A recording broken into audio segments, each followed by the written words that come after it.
Ya, está abierto el audio. Estimados, estimadas, no pudimos conseguir sala, no tuvimos respuesta del área encargada de asignar las salas, por lo tanto les envío un mensaje. Queríamos la clase vía Classroom, entonces déjenme verificar. Está el foro. Oh, oh, oh.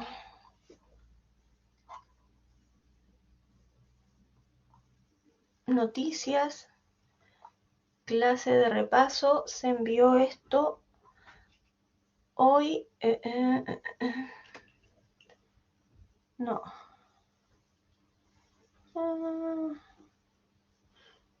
No, no sale la hora, pero se envió. Sala para la clase de hoy, informo que realizaría 2025. Clase de repaso. Claro, se envió hoy día el 5 de enero a las 14:42. Espero que hayan podido ver el aviso. Bueno, en la unidad 4, clase 13, se encuentra el ejercicio que vamos a desarrollar ahora y es el que estoy presentando por pantalla. ¿Qué dice? Dice que el 1 de enero un grupo de compañeros de la universidad tomó la decisión de formar y administrar una pequeña empresa de fábrica de pasteles. Los datos de formación de la empresa y de la inversión inicial son dinero en efectivo en caja por 500, máquinas por 5.000. Esas máquinas tienen una deuda bancaria de 1.000 y la tasa de interés de esa deuda bancaria es el 10%. Entonces, me entregan los datos de inicio de actividades en la primera parte. A continuación me entregan los datos de costo proyectados para el año 2016, otros datos también proyectados y me entregan la información, además, que el 31 de mayo del 2015 va a ingresar un nuevo socio y que va a aportar 1.000 pesos en efectivo y un vehículo tasado en 5.000. Como la empresa inició el 1 de enero del 2015, me están dando información que también en el año 2015 un nuevo socio va a ingresar entregando aporte, aumentando el capital entonces. Considere que todas las transacciones tienen una parte al contado y otra parte a crédito, salvo los intereses y el impuesto a la renta, que no se van a pagar, solo se van a devengar. Es decir, quedan pendientes de pago. Eso significa que se devengan.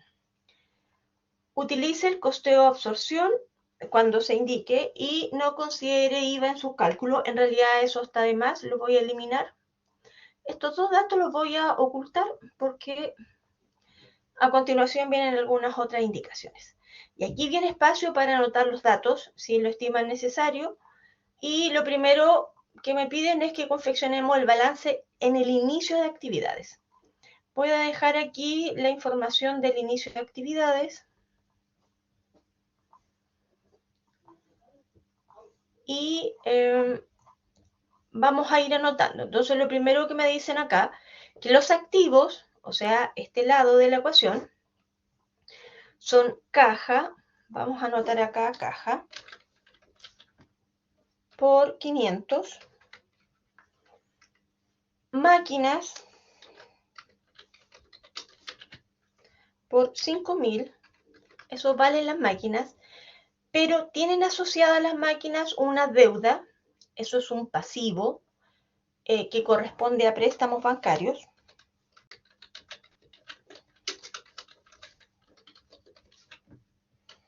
Dice que son 1.000.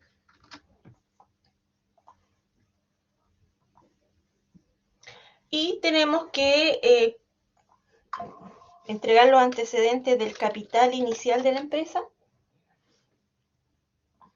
Aquí pueden anotar capital pagado, capital inicial, capital. La verdad es que ya anotando capital es suficiente, pero el concepto exacto es capital pagado. Y tenemos que calcularlo. ¿Cómo? Por principio o fundamento de la contabilidad, se señala que todos los activos deben ser igual a la suma de los pasivos y el patrimonio.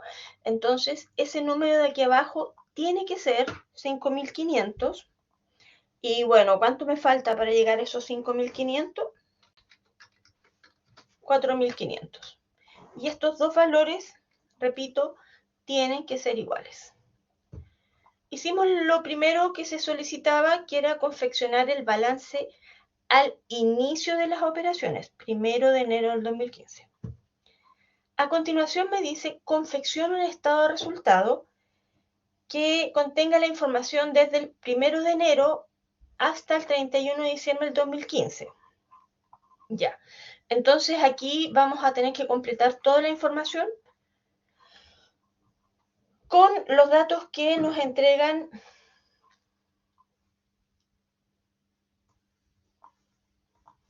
de materia prima, mano de obra, CIF. Primero, tenemos que ver cuántas fueron las unidades vendidas. Si yo verifico, me dicen que fueron 900 producidas y de esas se vendieron 300. Entonces, las unidades son 300. Uy, seleccioné mal, ahí sí. Y estas. ¿Cuál es el precio de cada unidad? Bueno, yo ya ocupé este dato, las unidades que se vendieron. Lo voy a marcar de otro color para ir descartando los datos que ya vamos usando. El precio de venta unitario es de 20 pesos, entonces vamos a anotar aquí 20 pesos. Ah, no señalé que en realidad me están pidiendo que utilice el costeo absorción, como decía en el enunciado, pero además me piden aquí el espacio para el costeo variable. Ese margen en el costeo absorción se llama margen bruto. Puedo calcular entonces el valor de las ventas, que son 6.000. Y ahora el dato relevante es el costo de venta. Y para eso tenemos que utilizar los datos fijos y variables que nos entregan acá y los vamos a separar. Donde dice antecedentes para cálculo, entonces vamos a anotar los valores.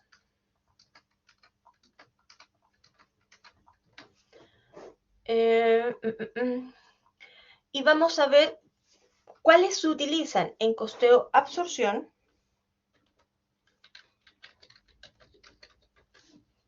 y en costeo variable para determinar ambos valores y usarlo en el estado de resultado.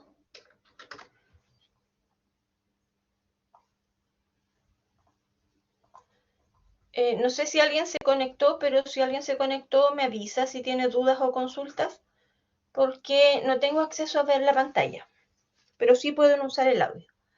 Ya. Primero, en el costeo absorción se utilizan todos los desembolsos asociados a la producción que tenga la empresa. Materia prima directa, sí, forma parte de los costos de producción. Mano de obra directa, también. Los costos indirectos variables, sí. La mano de obra directa fija, también.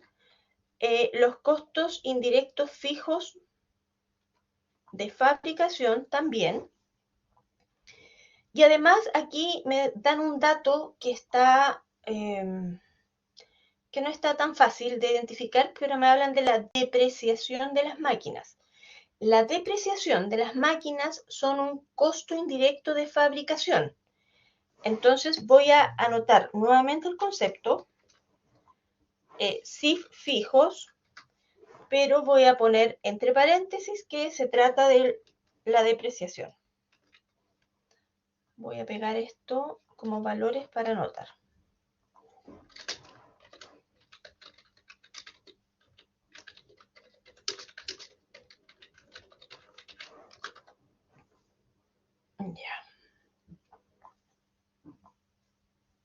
Y eso serían 200. Entonces, aquí me dicen costos totales. Todos estos datos son totales. Si nosotros los sumamos, tengo los costos totales de producción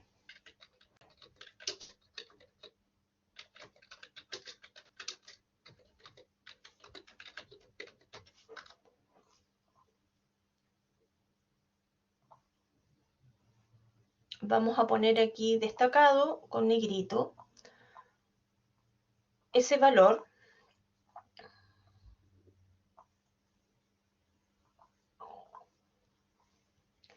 Y voy a anotar cuántas unidades se fabricaron.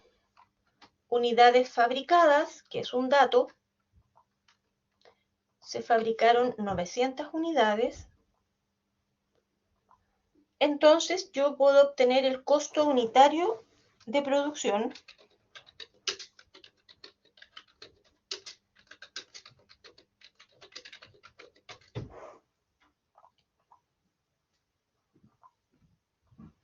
que es el dato relevante en este minuto para poder determinar el costo de venta.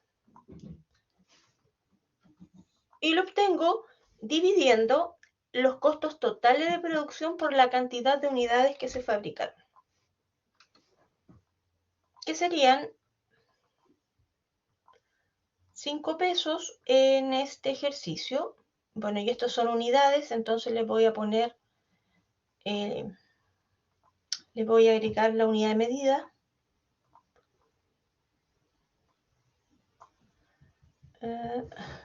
Unidades. Ya. Entonces, 4.500 dividido por 900 unidades me da 5 pesos el costo unitario de producción por el método, recuerden, método absorción. Voy a destacar eso como título o encabezado.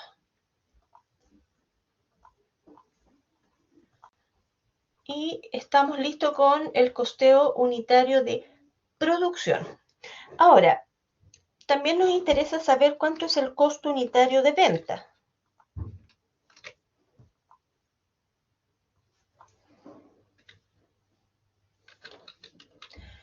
Y nosotros dijimos que en el método absorción, el costo unitario de venta es el mismo costo de producción. En el método absorción. Voy a ponerlo de amarillo para que esté destacado. Nos vamos ahora al método variable. En el método variable, como el nombre lo señala, solo consideramos aquellos costos que son variables, que en nuestro ejercicio serían, vamos a subir un poquito acá, materia prima directa, mano de obra directa. Nosotros dijimos en clases, y ustedes lo anotaron si no me equivoco, que todos aquellos costos que tienen el apellido de directo siempre van a ser variables. ¿Y dónde vamos a tener costos fijos y variables? En los costos indirectos de fabricación, en los CIF.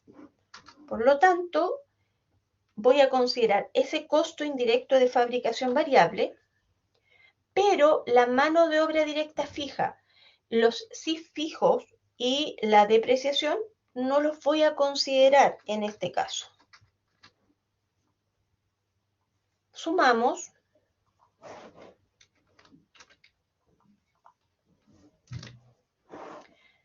Las unidades fabricadas son las mismas. Y en este caso, el costo unitario de producción son 4 pesos.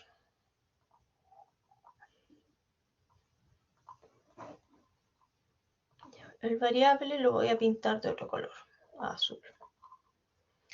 Entonces, aquí vamos a tener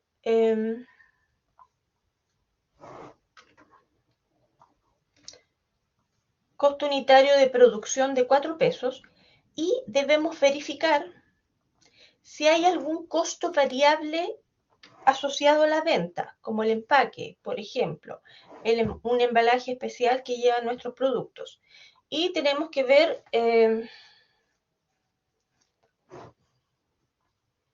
En el detalle,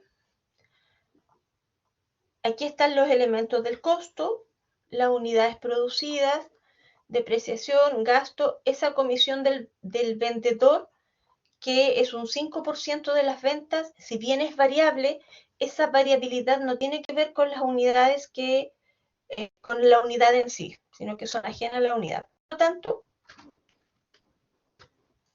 en este caso, como no tenemos costos variables de ventas, ojo que el concepto variables tiene que ver con la cantidad de unidades que se fabrican. Vamos a poner que es 0, entonces se repite el mismo valor.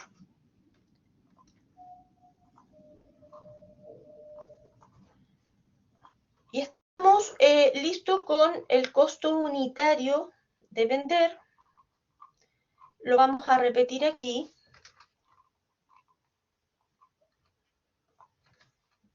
Y bueno, eso lo vamos a pintar azul para tener la misma nomenclatura y calculamos el costo unitario.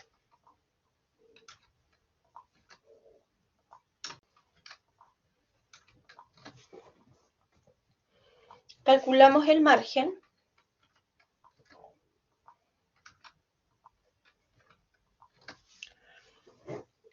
Y vamos a agregar el dato de los costos de administración, que son fijos en ambos estados financieros. El gasto de venta, que en este caso son 400, perdón, 5% de las ventas, 5% multiplicado por las ventas, son 300.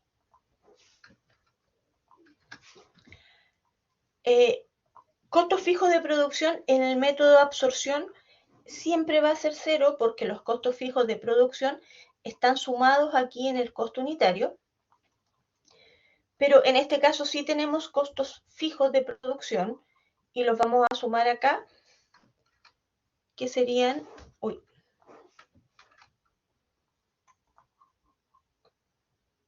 400 más 300 más 200.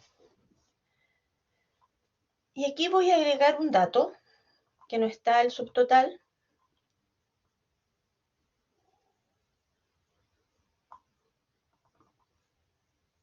Disminuir los espacios para que se puedan ver todos por pantalla. Vamos a agregar utilidad operacional en un subtotal, que utilidad antes de intereses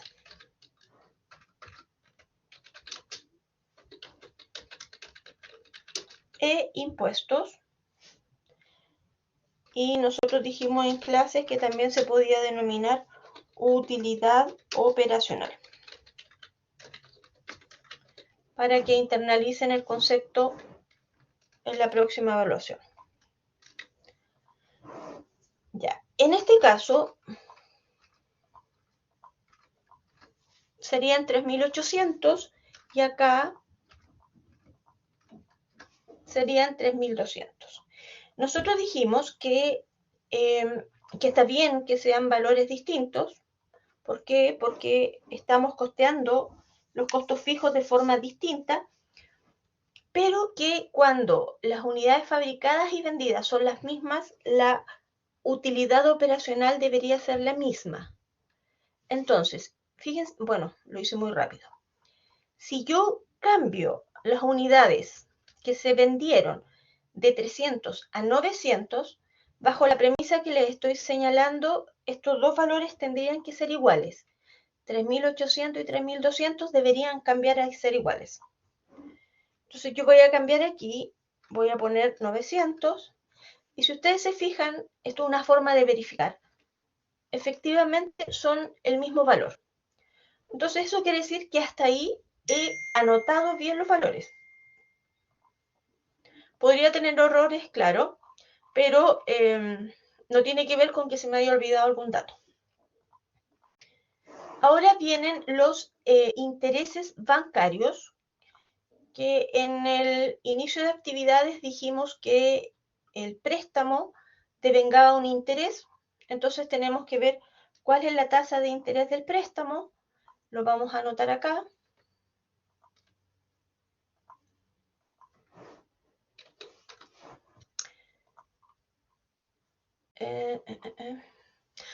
Mantiene una deuda bancaria de 1.000 pesos y la tasa de interés un 10%, entonces los intereses bancarios serían los 1.000 del préstamo inicial,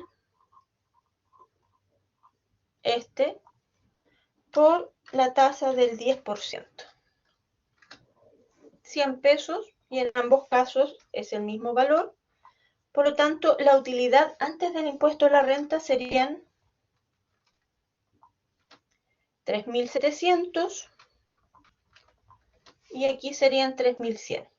Aquí hay un dato que no sé si estaba de antes, pero me dicen que el impuesto a la renta es un 25%.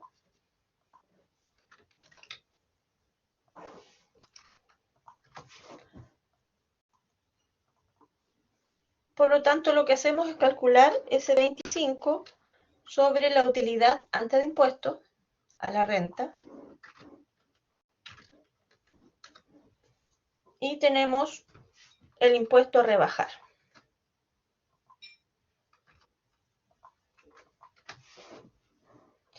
Y ese sería el resultado final.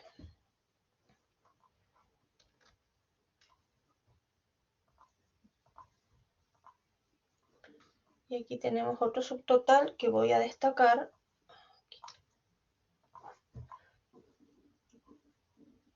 Hicimos el estado de resultado entonces utilizando los valores que me entregaron por el método de absorción y por el método variable.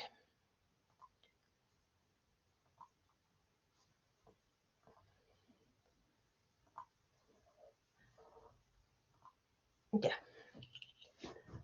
Segunda parte entonces del ejercicio, estamos listos. Esto corresponde a la unidad 3. Aquí en el repaso están anotadas las unidades que estamos repasando. Por si a alguno le queda duda, puede ir a revisar el material de cada unidad. Nos vamos entonces al siguiente ejercicio. Dice indicar las diferencias y semejanzas de ambos métodos de costeo y hay que señalar cuál es la utilidad y a qué se debe en realidad la diferencia. Voy a copiar lo que ya tengo anotado.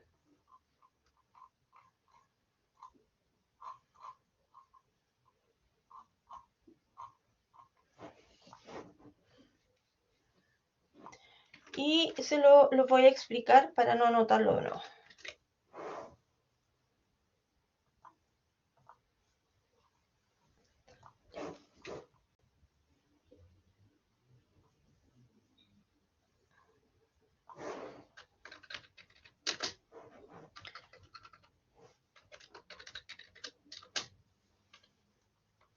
Ya. Al confeccionar los estados financieros, estado resultado en este caso por ambos métodos, podemos ver primero el flujo de caja. Fíjense que la cantidad de dinero que entra a la caja es el mismo. Los ingresos de cajas no se modifican. El balance proyectado debería tener diferencias en el saldo de las existencias, en la utilidad del ejercicio. En el estado de resultado cambia el costo unitario de producción. Absorción tenemos 5 pesos y variable, voy a ponerlo aquí, y variable tenemos 4. Por lo tanto, al tener distinto el costo unitario va a cambiar el costo de venta. Tenemos 1.200 y 1.500. ¿Qué más? Obviamente los gastos de producción. Tenemos 0 en el método de absorción y en el método variable 900. Entonces cambia también. Y al tener distinta utilidad antes del impuesto a la renta, también cambia el valor del impuesto a la renta. Esto obviamente porque la base es distinta. La tasa es la misma, pero la base es distinta. Respecto de la utilidad del ejercicio o beneficio neto, acuérdense que en el costeo variable esa utilidad nos sirve para tomar decisiones y en general el sistema de costeo-absorción, ese valor me sirve para mostrar los registros contables. Mostrar los registros contables. Esa información es para externos a la empresa, perdón.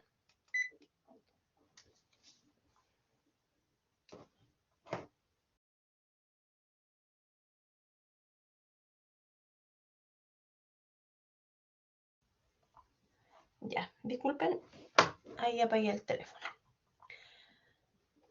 Entonces, hay cosas que son iguales, como las ventas no se ven afectadas. Al no afectarse las ventas, tampoco se van a afectar los ingresos a caja. Eso es relevante que lo tengan en consideración. Pero la utilidad del impuesto a la renta, los gastos fijos, se modifican. El saldo de inventario también se modifica. Me piden que determinemos la razón de recuperación y contribución usando los valores del estado de resultado. Bueno, aquí no me di cuenta, pero yo los tenía automáticos y se trasladaron los valores. Lo vamos a hacer. Ya. Lo primero que tienen que recordar es que cuando yo hablo de razón de contribución, de recuperación, estoy hablando del costeo variable. O sea, estos datos se calculan en este estado de resultado, nunca en la absorción. ¿Ok? Costo de venta, 1.200, ventas, 6.000. Por lo tanto, en este caso, sería un 20%, bueno, sería un 0,2 veces o un 20%. Y si nosotros hacemos o calculamos la razón de recuperación, de los 6.000 de ventas que están aquí arriba, se recuperan el margen, son 4.800. Entonces, si hacemos este cálculo, es un 80%. Recuerden que aquí estoy solo calculando porcentajes o cómo se distribuyen las ventas. Podemos decir que las ventas se distribuyen en un 20% para cubrir el costo de venta y el 80% restante es el margen, que me permite cubrir los costos fijos. ¿Ya? Estos son los costos fijos que van a permitir cubrir. Determina el punto de equilibrio operacional en unidades utilizando los valores del estado de resultado, obviamente por el método variable. Lo vamos a calcular, entonces, los costos fijos. Bueno, esto debería tener un apellido, no sé si lo tiene. Ah, sí, punto de equilibrio operacional. Si me preguntan por el punto de equilibrio operacional, entonces son las unidades que tengo que fabricar y vender para cubrir, llegar a esta utilidad operacional. Entonces voy a cubrir los costos fijos, no voy a incluir los intereses bancarios. El margen unitario es la utilidad que se obtiene al vender una unidad. Entonces nosotros estamos vendiendo en 20 pesos algo que costó 4. Eso quiere decir que el margen unitario o la utilidad que deja una unidad vendida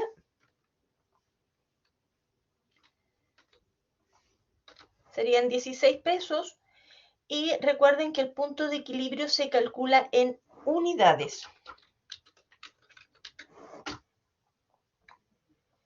Entonces, en esta composición de costo se necesitan fabricar y vender 100 unidades para cubrir los costos fijos.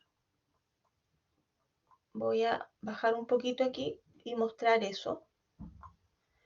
Costos fijos, estos, y los costos variables, ese. Voy a anotar eso, no sé si más abajo dice... no, ya. en la empresa del caso se requieren fabricar y vender como mínimo 100 unidades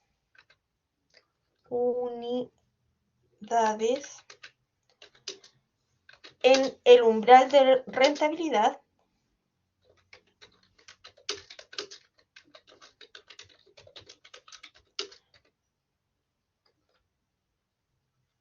lo que implica ventas por 6.000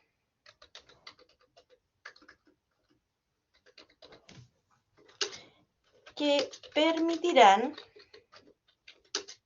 cubrir los costos fijos de 1.600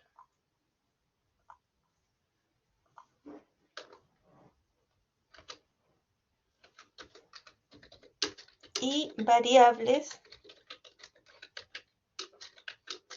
de 1.200.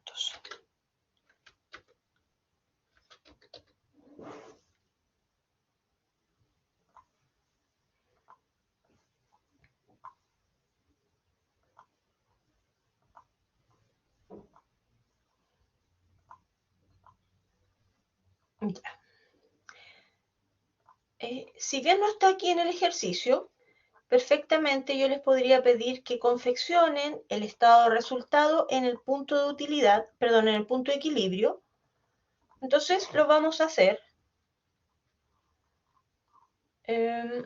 Voy a agregar aquí, recuerden que estamos repasando.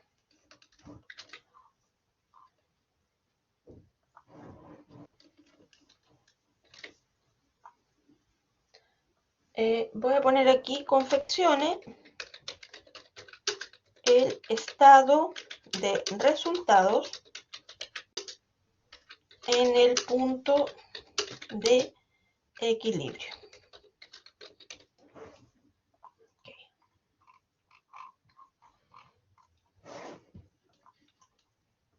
Entonces yo voy a copiar esto.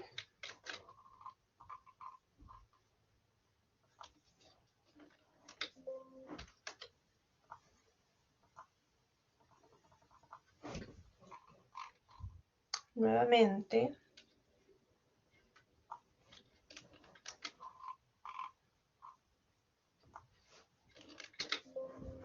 Wow, todavía no se puede. Ya, otra vez. Lo vamos a insertar mejor. Ya. Entonces nos vamos a usar este costeo de absorción. Si vamos a usar el costeo variable, entonces en vez de un periodo va a ser en el punto de equilibrio. Ya. Por lo tanto, ¿cuántas son las unidades? Calculamos que son 100. El precio unitario y el costo unitario se mantienen.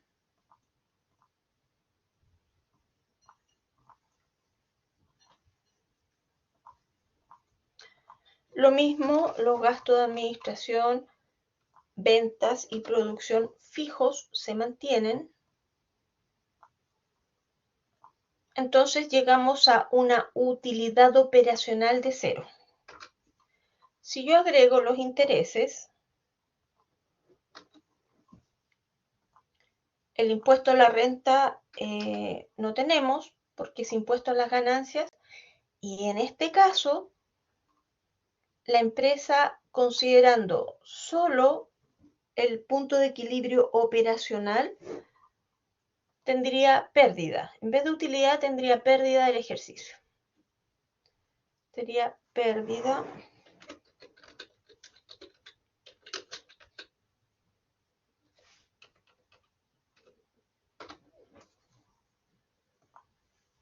sería pérdida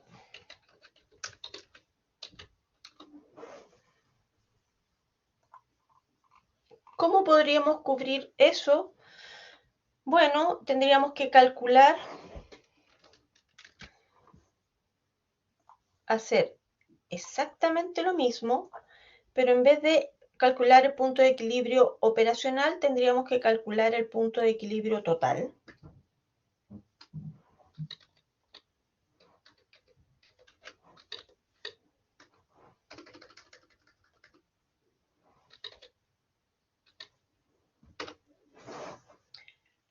Y para este caso, entonces, deberíamos considerar los costos fijos más el gasto financiero. Este valor sería el mismo, pero para cubrir los costos fijos más el gasto financiero tendríamos que fabricar y vender no 100, sino que 106 unidades.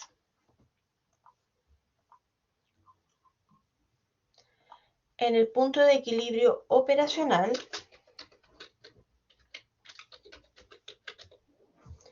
y podemos hacer lo mismo en el punto de equilibrio total.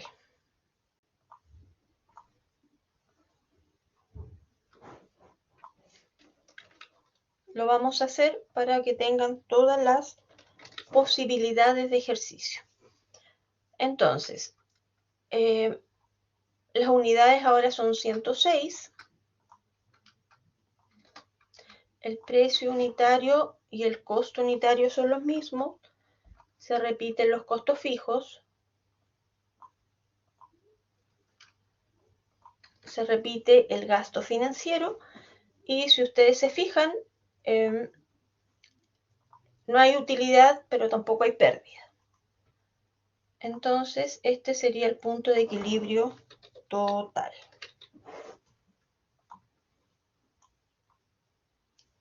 Y en este caso,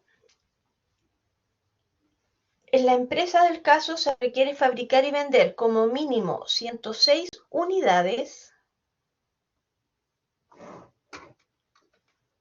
en el umbral de rentabilidad, lo que implica ventas por 2.125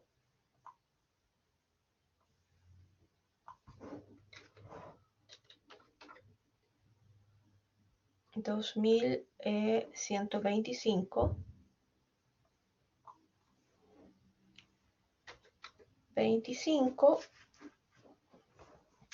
que permitirán cubrir los costos fijos de 1.600, costos variables de 425 y el gasto financiero de 100.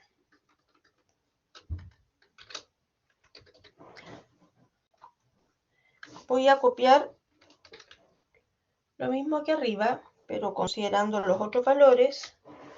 Entonces, en el umbral de rentabilidad implica ventas por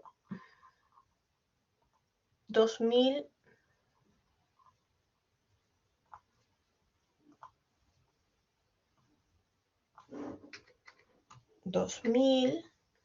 costos fijos, estos serían 400, creo, sin considerar cubrir el gasto financiero. Ahí está, debería estar súper claro la diferencia de ambos puntos de equilibrio, punto de equilibrio total y el punto de equilibrio operacional. 100 unidades, 106 unidades y aquí tenemos ambos ejemplos. Hasta ahí estamos con la unidad, parte de la unidad 4, y ahora nos queda calcular el punto de utilidad cuando la empresa espera una ganancia de 80 millones. Bueno, 80 millones, en realidad son 80 millones, así, 80 millones. Entonces, ¿qué quiere decir eso? El punto de utilidad. Lo que se busca es que aquí, al final, la utilidad que obtiene la empresa sea 80. Ese sería el punto de utilidad. Por lo tanto, ¿cómo sería esto? Bueno, si nosotros tenemos el punto de equilibrio, vamos a hablar del punto de equilibrio total, en que necesitamos fabricar y vender 106 unidades para llegar a cero. ¿Cómo lo calculamos? Bueno, tomamos todos los costos fijos más el gasto financiero, que también es fijo para efectos de costo, y lo dividimos por el margen unitario, me dio 106 unidades. Ahora quiero lograr una utilidad de 80 millones. Por lo tanto, ya no solo tengo que cubrir los costos fijos, el gasto financiero, sino que a eso quiero agregarle 80 millones. ¿Qué hacemos? Entonces tomamos los costos fijos más la utilidad esperada, 80 en este caso, y lo dividimos por el margen unitario. El punto de utilidad, voy a subrayar aquí,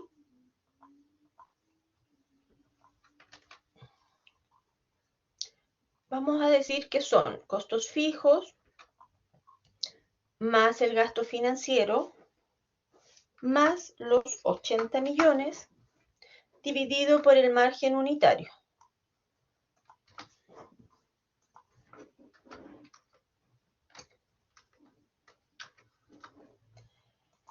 Ya. Estas son unidades. Yo no puedo fabricar y vender 111,25 unidades. Por lo tanto, cada vez que tenga esta situación, ustedes pueden hacer la transformación a mano. Entonces yo tengo que decir 112 unidades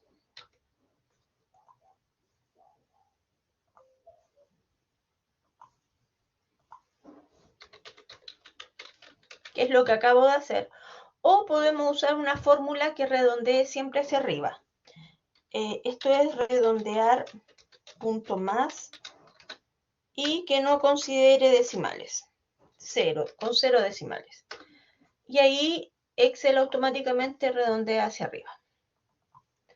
Entonces, para obtener una utilidad de 80 millones, deberíamos fabricar y vender 112 unidades. Si nosotros hacemos el estado de resultado en el punto de utilidad, que lo vamos a hacer, lo voy a agregar aquí.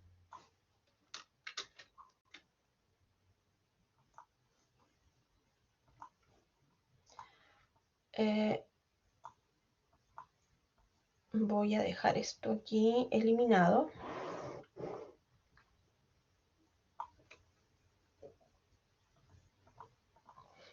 Ya, esto sería en el punto de utilidad. Tenemos que vender 112 unidades. Precio unitario, el costo unitario es el mismo. Los costos fijos se mantienen.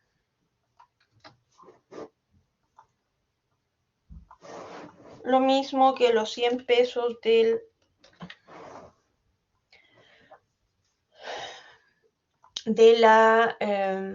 gasto financiero. Pero ahora sí tenemos utilidad, por lo tanto tenemos que utilizar el 25%. Vamos a decir esto.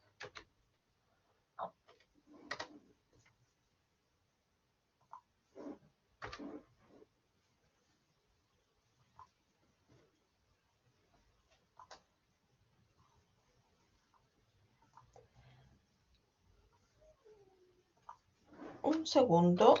Fin.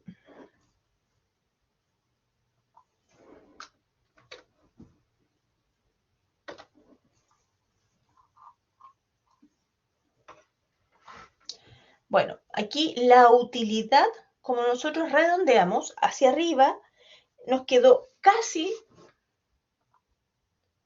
el valor esperado.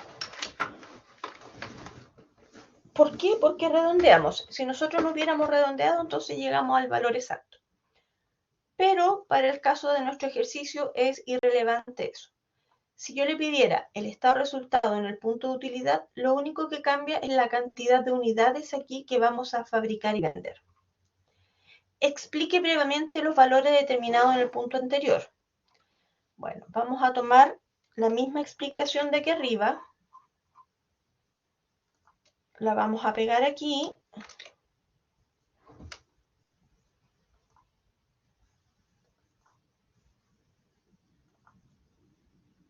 Y vamos a decir que la empresa requiere fabricar y vender como mínimo 112 unidades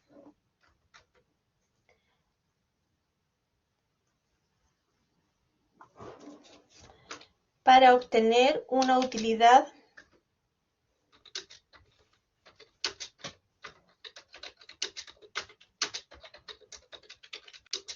de 80 millones, lo que implica ventas por 2.240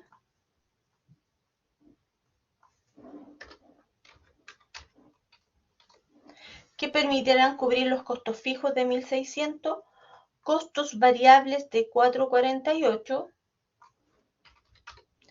y el gasto financiero de 100.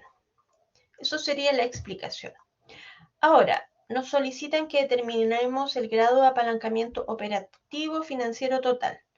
Eso siempre se calcula no sobre los estados financieros en el punto de equilibrio, porque acuérdense que ahí la utilidad es cero. Tenemos que sacarlo del estado financiero inicial. El primero que hicimos o con las ventas reales. Aquí tenemos esta información. Considerando esta información, entonces,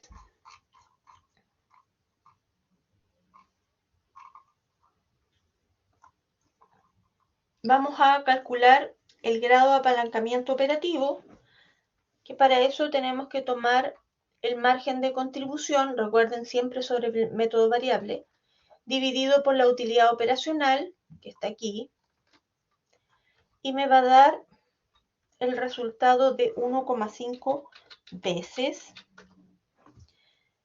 el grado de apalancamiento financiero,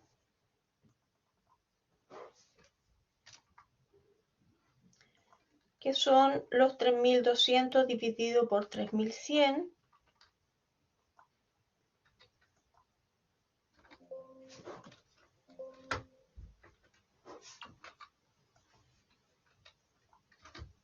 que es 1,03 veces. Es ínfimo el efecto que tiene el apalancamiento financiero, pero existe. Entonces, nosotros acá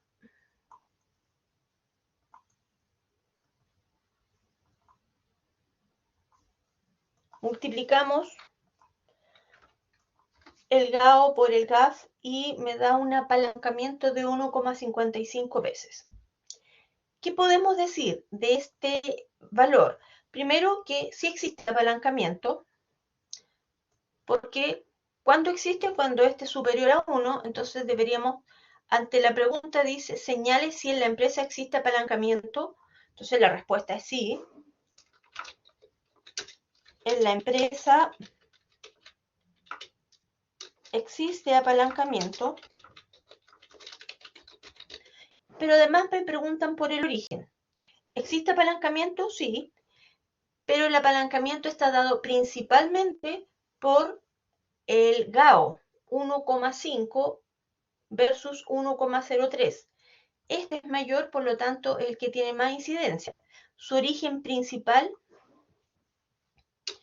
y su origen está en, bueno, yo podría poner GAO, pero no estoy explicando nada. Y el GAO, lo vimos en clases, está dado por los costos fijos. El apalancamiento operativo, acuérdense que son todos los desembolsos de acá, en este espacio. Entonces, ¿existe apalancamiento? Sí. Su origen principal está en el apalancamiento operativo, que tiene que ver con los gastos de administración fijos, ventas fijos y de producción fijos. La respuesta entonces sería sí, en la empresa existe apalancamiento y su origen principal está en los costos y gastos fijos de producción, administración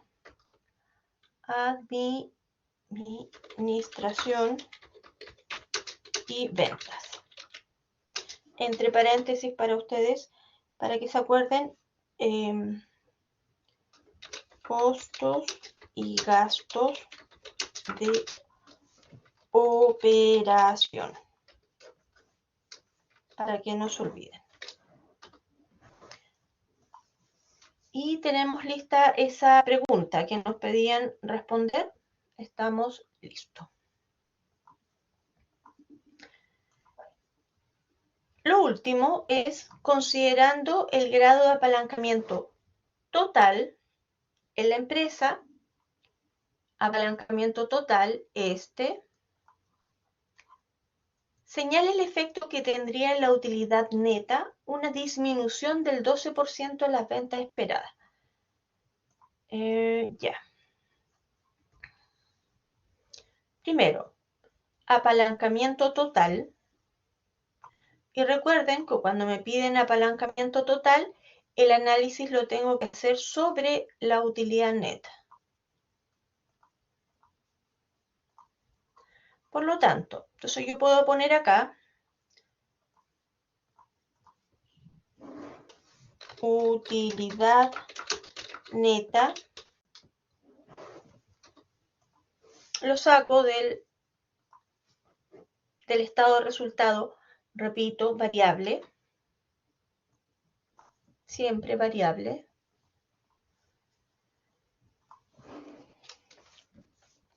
Me piden el grado de apalancamiento total. Y nosotros lo sacamos del ejercicio que calculamos recién. 1,55 veces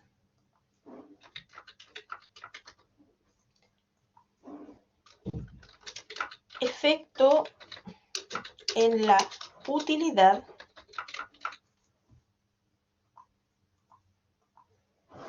y ahí me decían que yo analizara cuando la utilidad disminuía un 12%, menos 12%. Esto va a implicar entonces efecto en la utilidad neta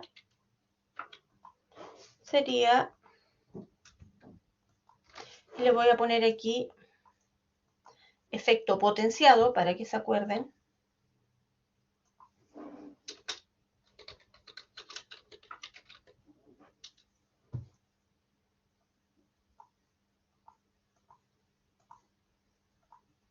Sería de un 19%, en realidad es con decimales, así que lo voy a poner ahí con decimales. Por lo tanto, bueno, eso lo voy a poner acá. Si la utilidad neta eran 2.325 y el efecto que va a tener en la utilidad neta era un 18,58 de disminución, entonces esto sería disminución en la utilidad neta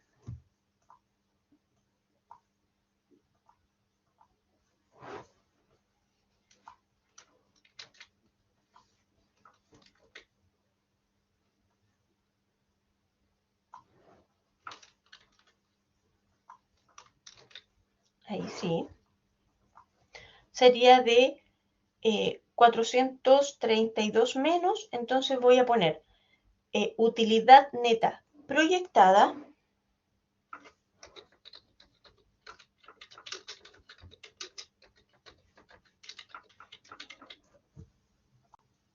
que es el dato que me están preguntando,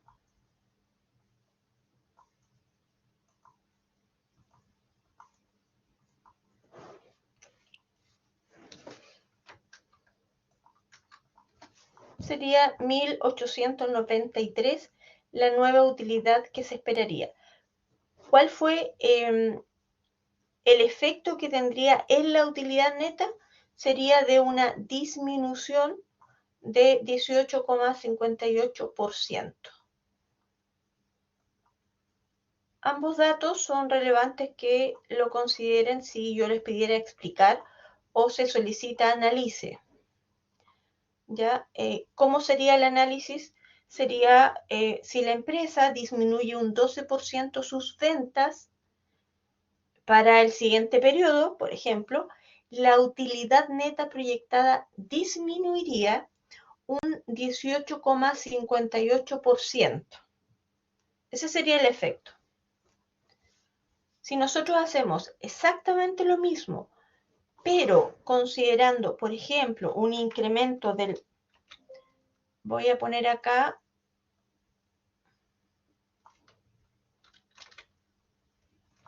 otra posible situación, un aumento, voy a poner acá, un aumento del...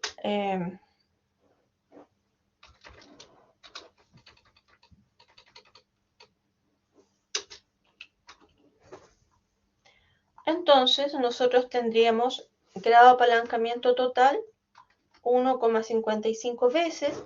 El efecto que yo quiero verificar sería de un 22%, entonces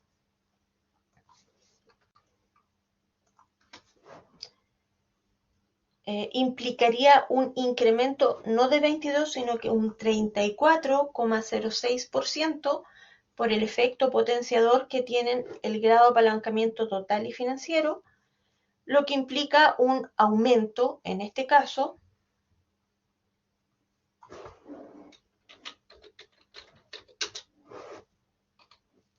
de 792, generando una nueva utilidad proyectada de 3.117.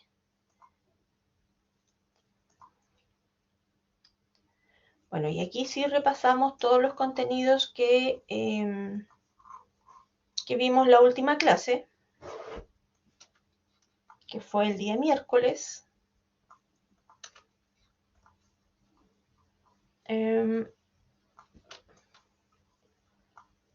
No sé si alguien se unió a la sesión. Voy a verificar de inmediato. Estoy poniendo de color rojo los datos que nosotros calculamos o lo que ustedes deberían calcular.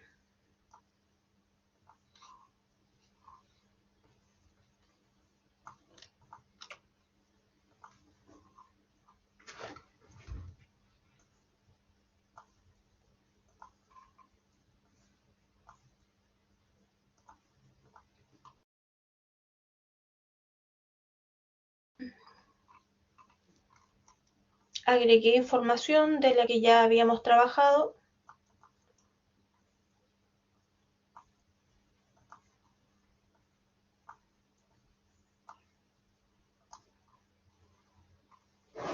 Y repasamos todos los contenidos que podrían ser evaluados el próximo miércoles. Bueno, esta clase, déjenme ver aquí. No, o si alguien se unió no lo vi. Bueno, esta clase obviamente va a quedar grabada. Yo les voy a subir ahora este ejercicio como pauta o pizarra, mejor. Pizarra de la clase de hoy y ustedes van a poder consultarlo, resolver dudas, consultas en caso de que se presentara.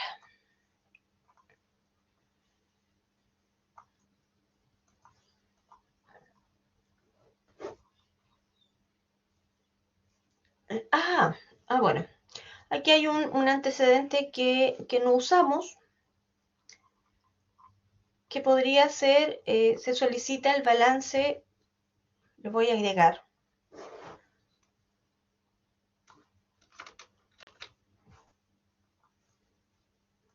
Entonces, confecciona el balance general considerando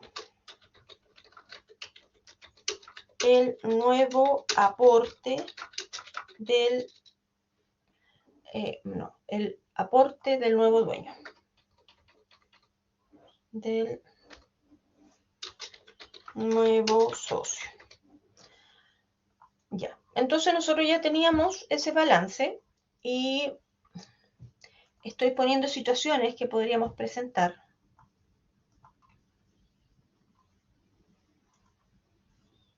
Que nos decían que, bueno, el nuevo socio que ingresó el 31 de mayo, entonces esto ya sería al 31 del 05, si es que no hubiera tenido movimiento, en realidad. Me dicen que aporta 1000 en efectivo, es decir, la caja crece por 1000.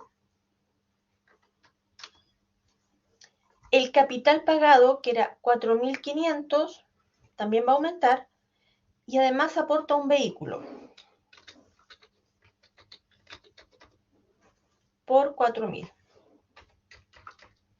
Entonces, ¿cuánto es el nuevo aporte? Serían los 1000 más los 4000, es decir, el capital pagado ya no son 4500, y aquí lo voy a anotar separado, serían 9500. Aquí tengo mal sumado esto, que corresponden a 4500 inicial más los 5000 que aportó el nuevo socio. Eso en caso de que surgiera la posibilidad de que les pida una modificación del capital, ¿ya? Estos son ejercicios que han salido en semestres anteriores o trimestres anteriores. Bueno, espero que haber resuelto las dudas que pudieran tener. Si no, pueden consultar la grabación y desarrollar el ejercicio que ya tienen en el portal. Nos veríamos el miércoles, pero antes voy a guardar esto, guardar como pizarra.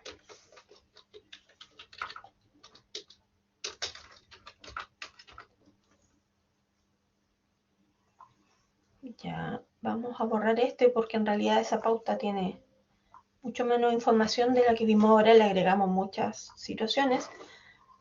Está todo grabado aquí.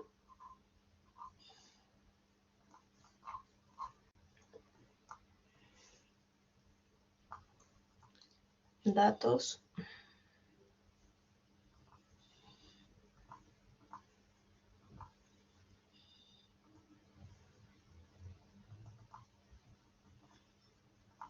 Listo. Ya configuré la página en caso de que alguien quiera imprimirla, debería salir bien. Archivo, imprimir.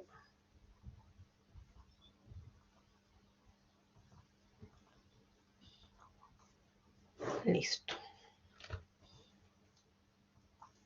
Le subo al portal el ejercicio.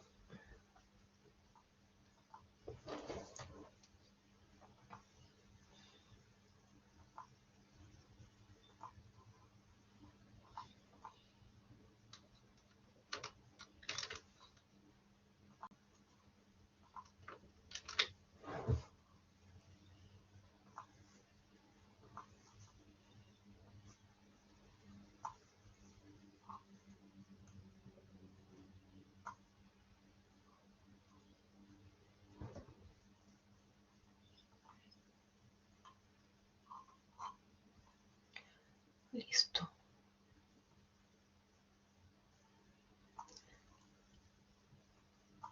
Ya. Entonces está el ejercicio y está la pizarra. Acuérdense que le hice algunas modificaciones para aumentar la cantidad de posibilidades o variables que tienen que repasar para el próximo solemne.